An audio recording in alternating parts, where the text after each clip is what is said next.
Berita selanjutnya, pohon tumbang timpa warung makan di Pasar Sentral Kota Bumi.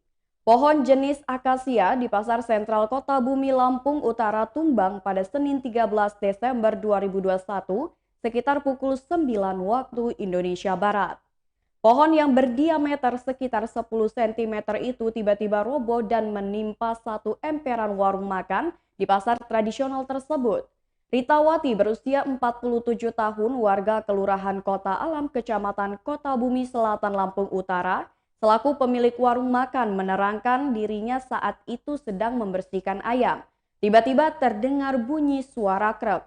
Pohon saat itu belum langsung jatuh ke tanah. Sekitar 5 menit langsung bunyi pohon roboh. Melihat pohon telah tumbang, dirinya langsung berusaha menyelamatkan dirinya. Namun pohon menimpa warung makannya.